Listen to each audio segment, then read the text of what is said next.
নমস্কার, আমি আশালতা। আজকে আমি আপনাদের করে দেখাবো গার্লিক টমেটো রুই। তো তার জন্য এখানে আমি নিয়েছি রুই মাছ, নিয়েছি 6 পিস। এর মধ্যে নুন, হলুদ দিয়ে ভালো করে এটা মিশিয়ে নেব।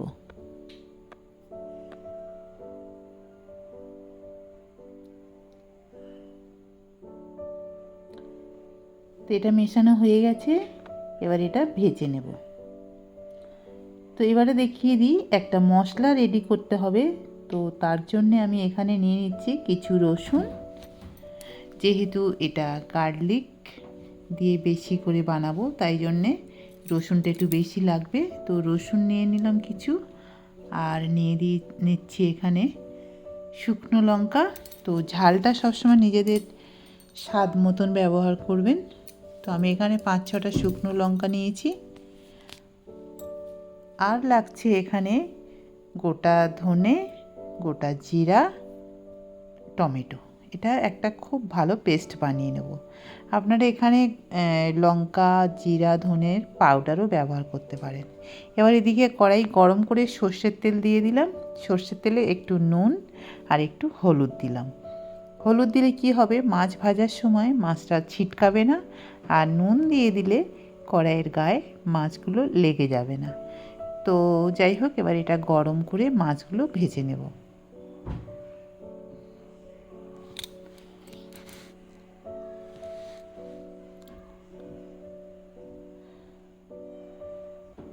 তো মাছগুলো ভালো করে ভেজে নেব মিডিয়াম হিটে, উল্টে পাল্টে ভালো করে ভেজে নেব। তো এখন মাছগুলো আমার ভাজা হয়ে গেছে।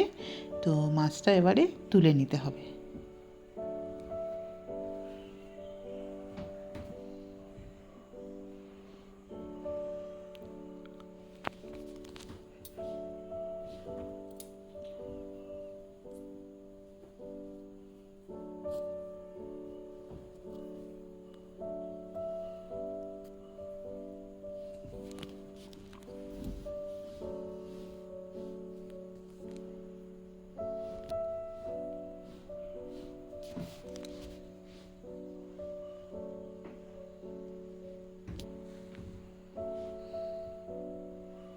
তো ভালো করে তেলটা ছেঁকে মাছগুলো তুলে নিলাম। এবারে এই তেলের মধ্যে দিয়ে দিচ্ছি কালো জিরার ফোড়ন, আর আবার রসুন আর কিছু কাঁচা লঙ্কা। এটা 10-15 সেকেন্ড একটু ভেজে নেব। তারপরে দিয়ে দেবো এই যে মশলাটা করে রেখেছিলাম, এটা দিয়ে দেব। এটা দেওয়ার পরে আবার এটা একটু কষে নিতে হবে যতক্ষণ না এর থেকে তেল ছাড়ছে। আর এখানে একটু দিয়ে দিলাম মশলা ধোয়া জলটা, হলুদ দিয়ে দেবো।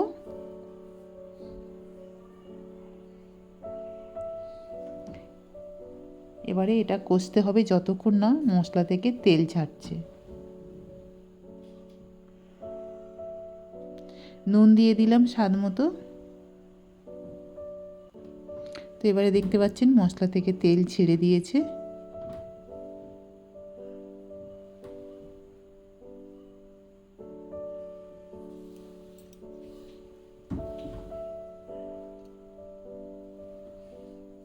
এবারে দিয়ে দিলাম পরিমাণ মতন জল।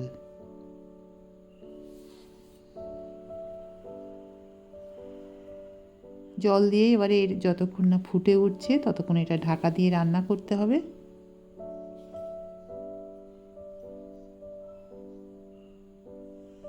তো ঝোলটা ফুটে উঠেছে, এবারে ভেজে রাখা মাছগুলো এর মধ্যে দিয়ে দেব। মাছ দেওয়ার পরে 5 থেকে 6 মিনিট এটা ফুটিয়ে নিলে হয়ে যাবে।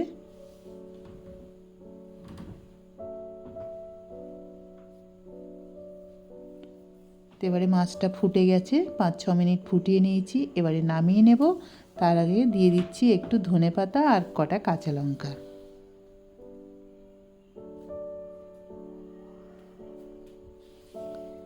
এবারে গ্যাস বন্ধ করে দিয়েছি, এবার এটা নামিয়ে নেব।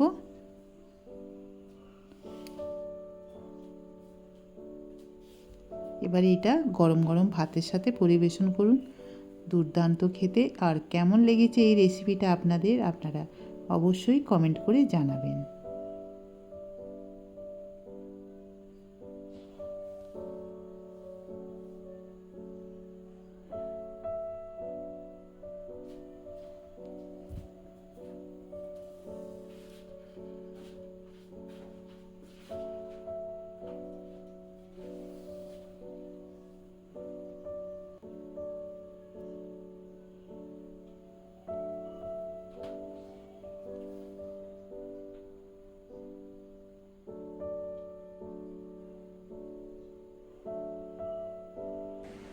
আমার এই রেসিপিটা যদি আপনাদের ভালো লাগে তাহলে লাইক করবেন, শেয়ার করবেন, সাবস্ক্রাইব করবেন আর আমার বেল আইকনে ক্লিক করবেন, তাহলে নতুন নতুন ভিডিওর সাথে আপনারা আপডেট থাকতে পারবেন।